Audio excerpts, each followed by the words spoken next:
If you've ever walked into a crowded place and felt your chest tighten while everyone else seemed energized, relaxed, alive, this isn't anxiety, it's psychology.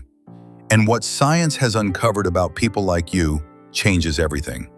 Because the truth is, people who avoid crowds aren't broken, antisocial, or weak. They're wired on a completely different operating system. Let me explain. Most people walk into a crowd and their brain filters reality. Sounds fade, faces blur, energy gets muted. It's like noise-canceling headphones for life. But your brain doesn't filter, it records. Every voice, every movement, every emotional shift. Your nervous system processes reality in high definition. Psychologists call this high sensory processing sensitivity. Studies show people like you process sensory information up to 30% deeper than average. So when you feel drained after 20 minutes in a crowd, it's not laziness. Your brain just ran a marathon while everyone else took a casual walk. And here's the part no one tells you. This trait kept our ancestors alive. While others missed the danger, people like you noticed it first. Your sensitivity isn't a flaw, it's an ancient survival advantage. Now here's the second truth. It's not people that drain you, it's pretending. Crowds force performance. Fake laughs, forced smiles, small talk that means nothing. And you feel that mismatch instantly. Your brain picks up micro-expressions, emotional tension, and energy that doesn't match words.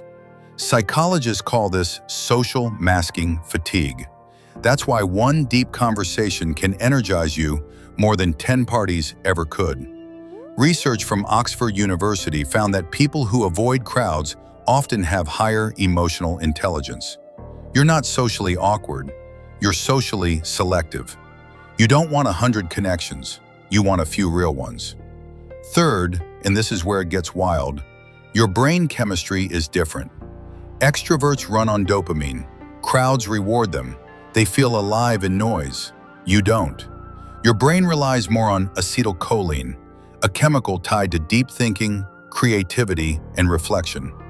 Crowds overstimulate it. Silence activates it. Neuroscience from Harvard shows introverted brains often have more activity in the prefrontal cortex, the area responsible for insight, decision-making, and long-term thinking. So when you're alone doing nothing, your brain is actually doing its most important work. That's not isolation, that's incubation. Fourth, you feel emotions that aren't even yours. You walk into a room and sense tension before anyone speaks. That's not imagination, that's hyper-empathy. In crowded spaces, you're not just carrying your own emotions, you're absorbing everyone else's anxiety, excitement, frustration, and sadness all at once. No wonder you need to escape.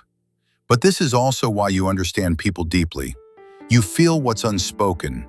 You see behind the masks. And finally, this matters most. You're not avoiding life. You're protecting your peace.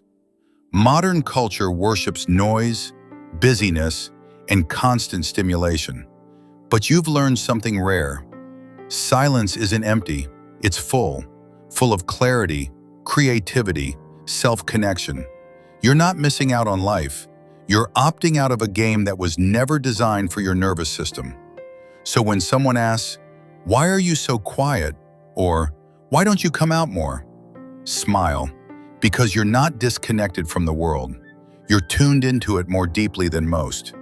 You're not broken, you're rare. And if this felt like someone finally put words to your mind, subscribe to the channel. We explore the psychology most people never question, and the minds that feel different because of it.